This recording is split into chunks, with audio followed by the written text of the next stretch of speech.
तुमने इतना नर्वस किया है कि वो बेचारा इधर उधर फेरा था, कंफ्यूज हुआ हुआ। मैंने तो अभी कुछ किया भी नहीं है, कुछ करूंगी तो फिर वो क्या अपने होगा चैनल भाई। का नाम ही भूल गए। Assalamu alaikum, everyone. I would like to welcome you to my podcast channel. Listen up. जो भी हमें देख रहे हैं, I would like everybody to like this video, share this video, and to subscribe to my channel.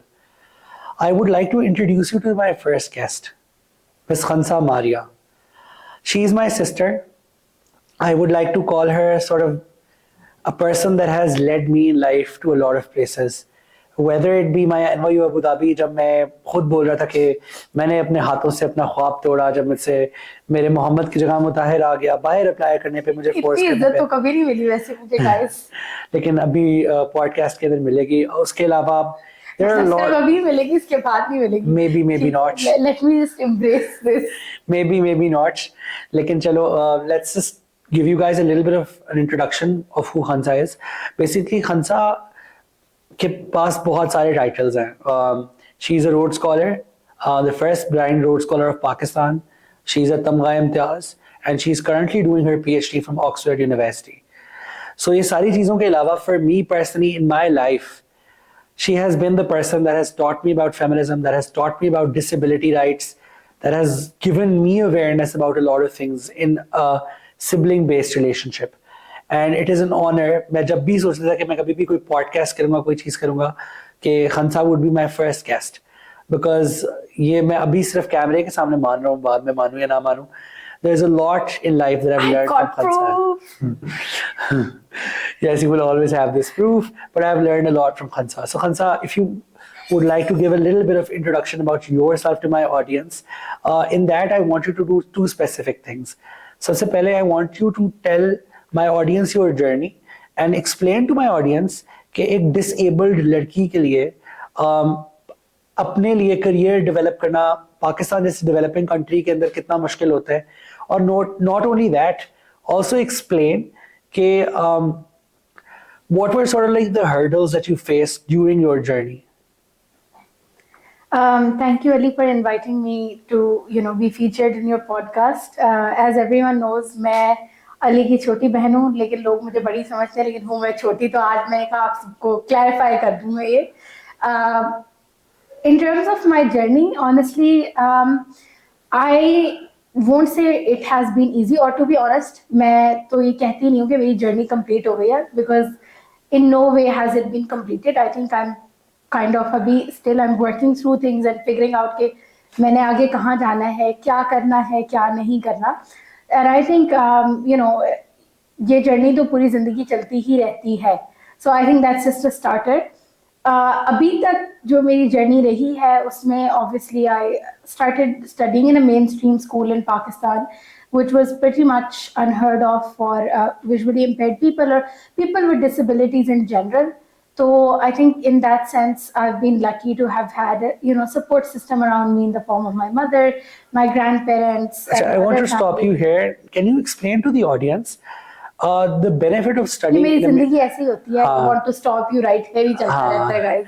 लेकिन ये stopping इधर बड़ा इम्पोर्टेंट है। मैं ऑडियंस को आपके थ्रू ये एक्सप्लेन करवाना चाहता हूँ कि आप ये बताओ प्लीज कि एक मेन स्ट्रीम इंस्टीट्यूशन में पढ़ना इम्पोर्टेंट क्यों है, और दूसरा इसका सेकंड क्वेश्चन का सेकंड पार्ट ये है कि आप ये भी एक्सप्लेन करो कि एक स्पेशल स्कूल में अगर आप पढ़ती तो आपको क्या लगता है रेट्रोस्पेक्टिवली आपकी ग्रोथ या सोशलाइजेशन किस तरह से डिफरेंटली होती? अच्छा, जिनको नहीं पता उनके लिए थोड़ा सा पॉइंट ऑफ क्लैरिफिकेशन. पाकिस्तान में डिफरेंट स्कूल्स हैं फॉर एनी स्टूडेंट्स, राइट? या तो आप प्राइवेट स्कूल में जा सकते हो, उसमें भी लो कॉस्ट है और उसमें हाई कॉस्ट है. उसके अलावा आप if you have a disability तो सेग्रीगेटेड स्कूल्स होते हैं स्टूडेंट्स विद डिसेबिलिटीज के लिए, जिनको हमारे यहाँ स्पेशल स्कूल्स भी कहा जाता है, ठीक है? अब ये स्पेशल स्कूल्स जो है वो नाबीना अफराद के लिए सेपरेट भी होते हैं, और वो जो है सब लोगों के लिए जो डिफरेंट टाइप्स ऑफ डिसेबिलिटीज हैं उनके लिए मिक्स्ड भी होते हैं.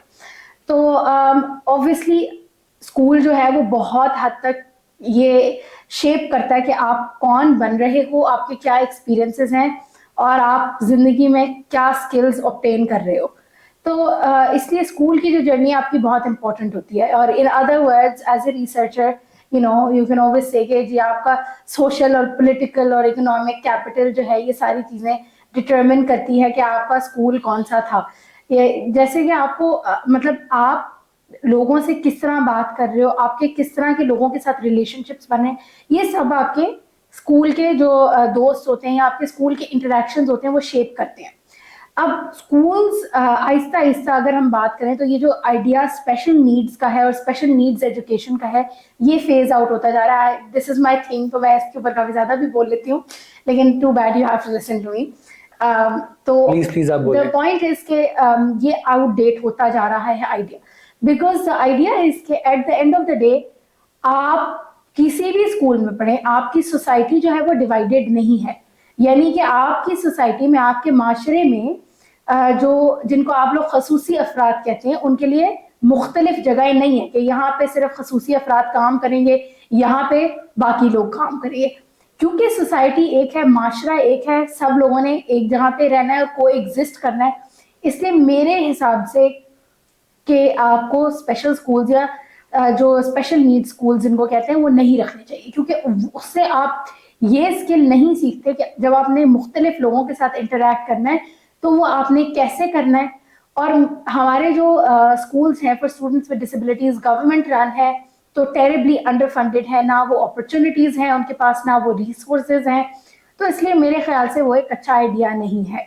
विद दैट सेड, बिल्कुल हमारे प्राइवेट स्कूल्स भी इक्विप्ड नहीं है। तो अगर कोई मुझे ये कहे कि हाँ जी प्राइवेट स्कूल्स के पास भी कुछ नहीं है, नहीं उनके पास बाकी नहीं है, लेकिन उनके पास ये है कि उनके पास वो लोग हैं जिनके साथ आप जीना सीख सकते हैं, जो आपको बाद में एट सम पॉइंट सीखना पड़े व्हेन यू नॉट जब आप फ्लेक्सिबिलिटी जो बच्चों के अंदर होती है वो खत्म हो जाती है। So I think in an ideal world अगर कोई मुझे एजुकेशन मिनिस्टर बनाए एक दिन के लिए, which I don't know if I would want to do it with the current state of governments, लेकिन अगर कोई मुझे बनाए तो जो मेन स्ट्रीम स्कूल्स हैं मैं उनके लिए लीगली मैंडेटरी कर दूं कि आपको स्टूडेंट्स विद डिसेबिलिटीज को इंटीग्रेट करना जरूरी है।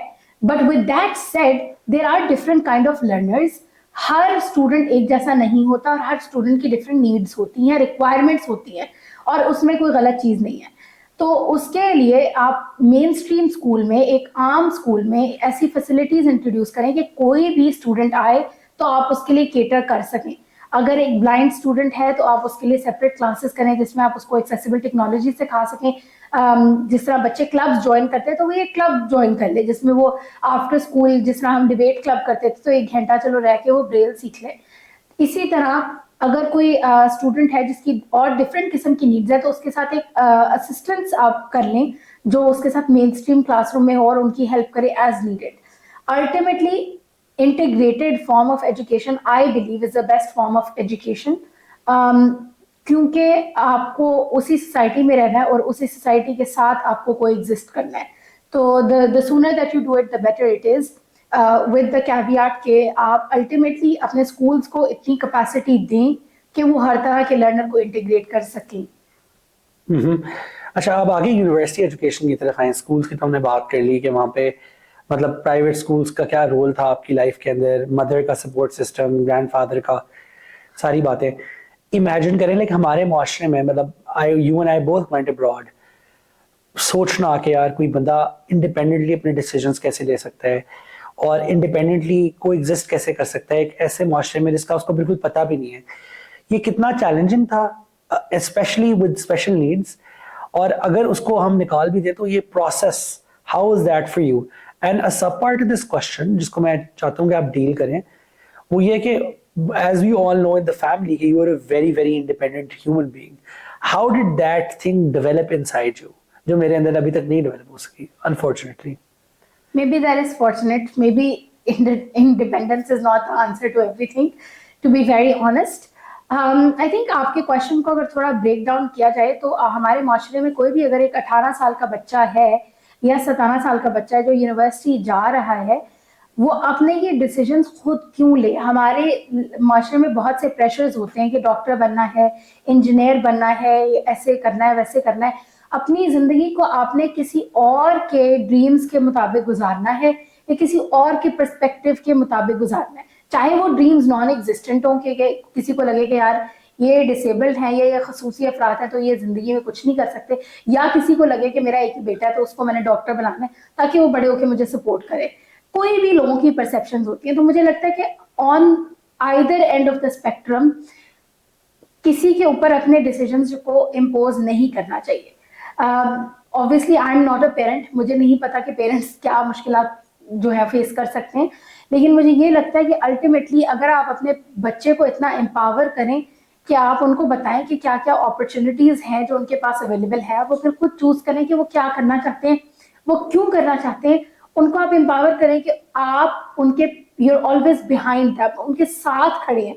वो कोई गलती करेंगे तो आप उनकी सपोर्ट करेंगे कि वो उस गलती से बाहर निकल सके। तो आई थिंक अल्टीमेटली इट्स बच्चों को ये समझने की जरूरत है कि क्यों हम पढ़ रहे हैं, हम इस माशरे के अंदर किस तरह का चेंज लाना चाह रहे हैं, हम अपनी जिंदगी के अंदर जो हम अगले 5 साल लगा रहे हैं, 6 साल लगा रहे हैं, वो हम क्यों लगा रहे हैं, उससे हम क्या लेना चाहते हैं और हमारा क्या इम्पैक्ट आना चाहिए इस सोसाइटी में। तो I think those are the kind of questions. लगते तो बहुत बड़े क्वेश्चंस हैं, लेकिन हर कोई अपनी एक अपने पर्सपेक्टिव से कोई ना कोई कंट्रीब्यूशन जरूर दे सकता है, इसलिए मेरे ख्याल से ये सोचना चाहिए। In terms of thinking about family, I was very lucky because मेरी फैमिली में एटलीस्ट मेरे ऊपर ये प्रेशर नहीं आया कि आपने ये बनना है या वो बनना है। ये प्रेशर हाँ ये था ऑफ कोर्स कि ठीक है, I don't have like millions and billions of dollars behind me in the bank, so I have to make myself I have to make myself self-sufficient and I have to empower myself financially, so ultimately I can make my own decision because मेरे ख्याल से financial empowerment किसी लड़की के लिए, लड़कों के लिए भी, लेकिन किसी लड़की के लिए तो बहुत जरूरी है। उससे ये होता है कि आप किसी भी, नॉट के जो लोग फाइनेंशियली एम्पावर्ड हैं वो अब्यूज नहीं एक्सपीरियंस करते, लेकिन वो लेस ससेप्टेबल होते हैं क्योंकि वो किसी पे उस तरह से अपनी बेसिक नेसेसिटीज के लिए या अपने बच्चों की बेसिक नेसेसिटीज के लिए डिपेंडेंट नहीं होते। तो उसमें एक अलग किस्म की अब्यूज आ जाती है। But for the most part my experience और the experience of those around me has been के you need to think about this at an early age. So whatever you do, you need to be in a position where you're not dependent on anyone to be able to make those decisions that you need, especially if you experience abuse or if you experience marginalization of any kind.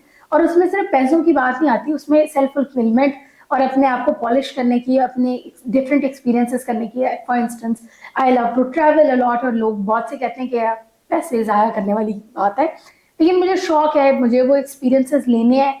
तो I think ultimately it's about figuring out कि आपकी क्या priorities हैं। And in terms of university मेरी यही priority थी कि मैं अपने आप को एक्सपोजर दूँ जितना ज़्यादा दे सकती हूँ। और for me it made sense to travel abroad, and for some people it may not make sense. For some people staying in Pakistan may be the right choice, and I think that's perfectly fine. But I think आपको सोचना है और अपनी अपने own पे अपने future को सोच के आपको ये डिसीजंस लेने हैं। हमारी सोसाइटी में हमें एम्पावर नहीं किया जाता, लेकिन आई होप कि this trend changes and parents and families let individuals make their own choices, but also don't hold them responsible for anything that goes wrong, because गलतियां होती हैं and it's okay for us to learn from them and to try and improve and take that as a learning point. And I don't think I answered your question, but that's my 2 cents. No, this was really good. The next question we have for you, and it's very important for our listeners to get aware about this.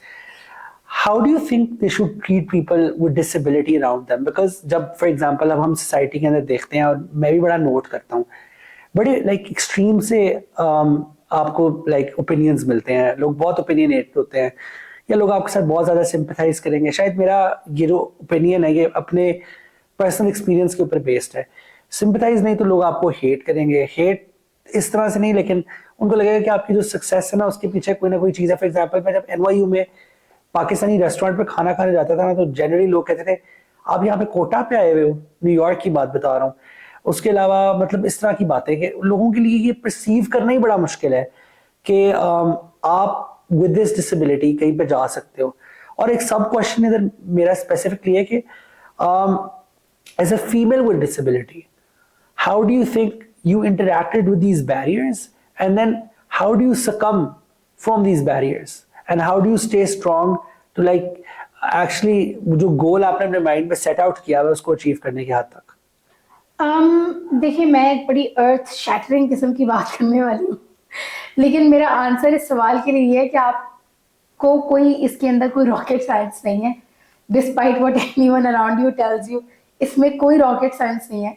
Answer इसका यही है कि आपके around अगर कोई है who has disabilities, don't treat them differently. Yes. Whatever disabilities they may have, whether it's autism, whether it's any other intellectual impairment, or whether it's, you know, आप उनको इस चीज से अप्रोच करें कि ये इंसान है, ये मेरी तरह है, इसके भी मेरी तरह ओपिनियंस हैं, इसके भी मेरी, चाहे वो नॉन स्पीकिंग हो, वो ना बोलता हो। हमारे सोसाइटी में मुझे चले, मैं अपने आप को, मुझे लगता है कि आई एम फॉर्चुनेट कि I speak the same way as everyone else, I speak the same language. तो मुझे कोई कुछ कह रहा होता है तो चलो मैं लड़ लेती हूँ थोड़ा सा, ठीक है, तो मैं काफी एक्सपीरियंस है इस चीज का।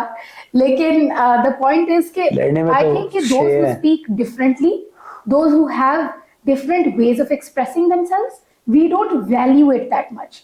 हम उनको लेबल करती हैं as incompetent. We don't realise as a society कि उनका हमसे कॉन्वर्सेशन करने का एक मुख्तलिफ अंदाज है। तो I think it starts with like, अगर आपके बच्चे हैं और आप सामने से गुजर रहे हैं और आपको कोई व्हील चेयर में नजर आ रहा है, तो इंस्टेड ऑफ यू नो बच्चों को करा के आप गुजार दें और वो स्टिग्मा आगे बढ़ाएं, आप क्वेश्चन उनका आंसर करें कि हाँ जी बेटा, they use a different way to you know, वो जा सकते हैं जगहों पे, और उनको सिर्फ इस चीज की जरूरत है कि हम रैम्प्स बनाएं, और उससे उनके लिए भी आसानी है और उससे उनके लिए भी आसानी है जो मामाज पुश चेयर्स वट जो भी प्रैम्स उनको कहते हैं लेके जा रही है, राइट। सिमिलरली अगर हम कैप्शंस रखें, जूम क्लासेस हो रही हो, रिकॉर्डिंग्स हो रही हैं, उसमें कैप्शंस हो, तो जो हमारे हार्ड ऑफ हियरिंग कम्युनिटी है वो भी कैप्शंस पढ़ लें, साइन लैंग्वेज इंटरप्रिटेशन हो। तो आई रियली थिंक कि ultimately these things really need to become a part of universal design. तो आपने अगर किसी को इंटरैक्ट करना सिखाना है तो आप ऐसे ही सिखाएं कि वो एक रेगुलर इंसान है जिस तरह आप हो, कोई आपको स्पेशल ट्रीटमेंट भी देने की जरूरत नहीं है। बाज लोग, बहुत दफा ऐसा होता है कि मैं कहीं जा रही होती हूँ तो बुढ़ी बुढ़ी आंटियां होती हैं, out of the kindness of their heart they'll stand up and they'll give me their chair, whereas they'll need the chair more than I do, you know. So I think really just ask, man, like I don't expect you to get it right. Khansa, nobody expects you to. I want you to share a story of like the dabbe wala juice where people don't like talking to us people I think have weird interpretations of situations. और अली की जो story basically interesting है कि I went to someone's house and they basically wanted to offer me some juice. और उनकी ये perception थी कि क्योंकि उनके घर में डब्बे वाला जूस नहीं है तो वो मुझे जूस नहीं ऑफर कर सकते। अब I don't know what my visual impairment has to do with like drinking juice in a glass, but I assure you I would prefer a glass over a डब्बा any day. Sustainability, let's just plug that right here. लेकिन I think the thing is कि आप उनको वैसे ही treat करें जैसे आप किसी और को ट्रीट कर रहे हैं, और वैसे ही इंटरैक्ट करें। मतलब ऑनेस्टली मेरे घर वालों ने तो मुझे कभी शोखा नहीं किया, उल्टा ज्यादा ही वो करते हैं, हायर स्टैंडर्ड्स पे होल्ड के you know it's all good, like जो भी है घर के काम है तो वो कर रहे हैं, जो भी है, मतलब you know treat them normally in whatever way, everyone has a contribution to make.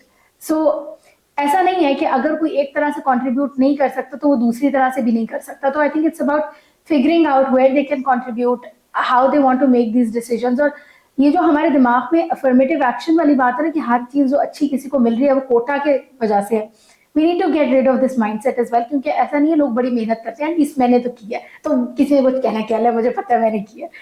But moving on from that and this you know a unique idea that somebody tried to convince me of, मुझे वो अभी इतना खास convince नहीं कर सकी। लेकिन the idea is कि अगर कोटे पे कोई चीज मिल भी रही है ना तो इसमें कोई गलत बात नहीं है। जिंदगी की इतनी ज्यादा डिस्क्रिमिनेशन अगर कोई एक्सपीरियंस कर रहा है ना और उसको कोटे पे कोई चीज मिल रही है, that doesn't mean they get it easy, that just means कि लाइफ ने उनके ऊपर अगर इतने अंडे फेंके हैं तो चलो एक चॉकलेट पकड़ा दिया तो that is in no way compensation, ठीक है। तो किसी को कोटे पे अव्वल तो कोई चीज इस तरह मिलती नहीं है, हर कोई अपनी स्ट्रगल करके लेता है, लेकिन अगर मिल भी रही है तो think of it as compensation for the million things that they go through. In terms of your question about how do you grapple with this, you know, I don't think strength means कि आप अपनी चीजों को अपने experiences के पीछे like you know you don't experience things or you don't feel bad or you don't suffer as a result of things.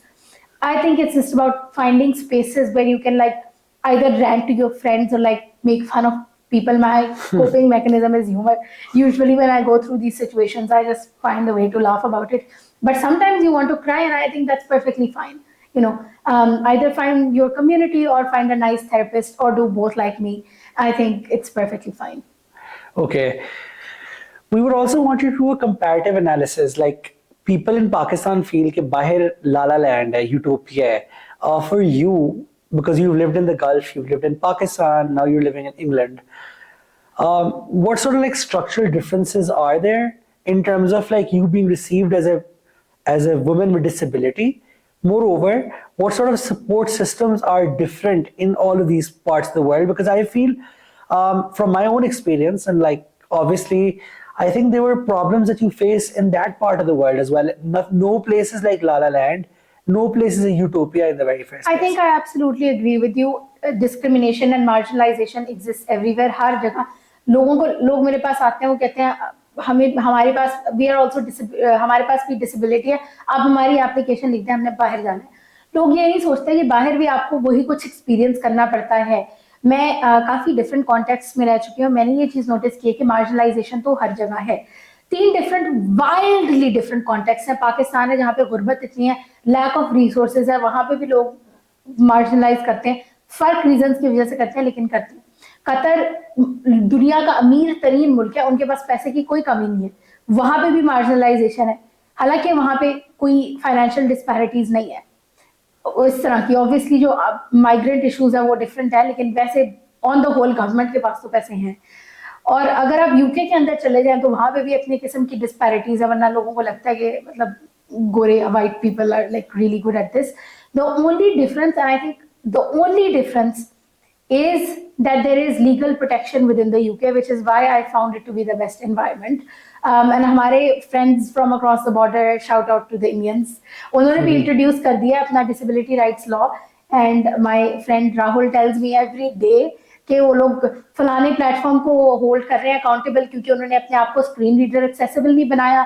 फलाने platform को कर रहे हैं क्योंकि उन्होंने पठान और जवान मूवीज वट ये जो सारी आई थी उसके ऊपर उन्होंने ऑडियो डिस्क्रिप्शन और ये सब कुछ डलवाया क्योंकि उनके पास लीगल प्रोटेक्शन है. So I think legal protection is the difference. ये नहीं है कि आप काले हो, आप गोरे हो, आप आई डोंट नो पिंक और ब्लू और whatever. That's not the point. The point is that you legally recognize that these people have rights, these people are a community and they deserve to be protected from marginalization, from hate crime, such as employment-related discrimination. So I think that's the difference, and I think if we want to improve somewhere, we need to find a legal way of protecting our most vulnerable communities, whether it's the disability community or whether it's the transgender community or any other marginalized groups, so we can hold people legally accountable in cases of discrimination. Brilliant. एक और like subsidiary सा सवाल है, like for general people that are watching this particular podcast that are not disabled, able-bodied individuals के लिए भी, जो लोग बाहर जाने को अपना escape समझते हैं या escape ढूंढते हैं बाहर जाने में, can you please talk about a little on this के मतलब अगर आपने एक सब स्टैंडर्ड जिंदगी वहां पे गुजारनी है वर्सेस एक फुलफिलिंग जिंदगी अगर आप यहाँ पे गुजार रहे हो, like the differences in that, and is living abroad actually an escape? I think अगर आप बाहर जाते हो तो ये तो आप पहले चीज समझ के जाएं कि आप उनके फर्स्ट क्लास सिटीजन नहीं है. Yes. पाकिस्तान जैसा भी है फर्स्ट क्लास सिटीजन, ठीक है, लेकिन वैसे मुझे पर्सनली लगता है कि people with disabilities in Pakistan are also not considered to be first class citizens because the way that we are deprived of opportunities. Can you explain a little more on what a first class citizen is? आपका मुल्क है, आपकी थग life है, आपको कोई कुछ नहीं कह सकता, ठीक है. तो मुझे लगता है कि बाहर आपको वो चीज उस तरह से नहीं मिलती. आप जाके अगर उबर चला रहे हैं, आपके पास जीरो प्रोटेक्शन है, आपको एम्प्लॉयर्स एक्सप्लॉइट करेंगे. और फनीली इनफ मोस्टली आपके साउथ एशियन एम्प्लॉयर्स ही होंगे जो आपको खुद को बुला के एक्सप्लॉइट करेंगे. तो आपको लॉन्ग आवर्स, आपको एक कमरे में मतलब इतने ज्यादा लोगों के साथ रहना पड़ेगा. अगर आप स्टूडेंट के तौर पे जा रहे हैं और आपको लग रहा है कि आप पहले साल की फीस आपने या सेमेस्टर की किसी तरह सेविंग्स करके आप कर लोगे, बाकी आप नौकरी कर लोगे. बहुत कम लोग होते हैं जिनके लिए जर्नी बहुत ईजी होती है. वरना नौकरी ढूंढना भी कोई आसान काम नहीं है. वो नौकरी पढ़ाई के साथ सस्टेन करना भी आसान काम नहीं है. साथ अपने कपड़े धो, इस्त्री करो, खाना पकाओ, ग्रोसरी लाओ, सोशल अपना कैलेंडर करो. फिर वहां पे obviously there are differences in terms of like culture, there are differences in terms of language and also weather and all of these things. So all this to say it's not easy. Anywhere you go, whether it's in Pakistan or whether it's abroad, you will have to work very hard to build a good quality of life. And I think if you want to go abroad, just keep in mind कि भाई किसी illegal तरीके से मत जाओ, वहां जाके मतलब कोई illegal हरकतें मत करो, पाकिस्तानियों के लिए और बाकियों के लिए काम खराब होता है. एंड जस्ट बी प्रिपेयर्ड के मेहनत फुल करनी पड़ेगी. शायद उस मेहनत के कोई 6-7 साल 8 साल बाद आपको फुल ऑन रिजल्ट्स मिलने शुरू हो जाए, लेकिन जिंदगी आपकी 1 मिनट में तब्दील नहीं हो जाएगी.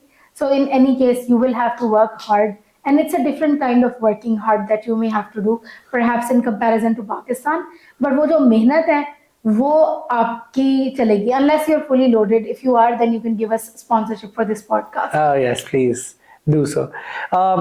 Subsidy question एक और ऐसी चीज से बस लास्ट रिलेटेड है, वो ये कि आपको क्या लगता है कि लोगों को अपने आप को इस इक्विप्ड करके बाहर जाना चाहिए? फॉर एग्जांपल अगर एक बंदा है वो शॉर्टकट ढूंढ के कहता है नहीं मैं आधा बैचलर्स छोड़ के आधा वहां जाके कर लूंगा, वर्सेस एक बंदा है वो अपने आप को रेडी करे, अपनी प्रोफाइल को प्रॉपरली डेवलप करे और पीएचडी के लिए टारगेट करे या किसी हाई लेवल एम्प्लॉयर के लिए टारगेट करे.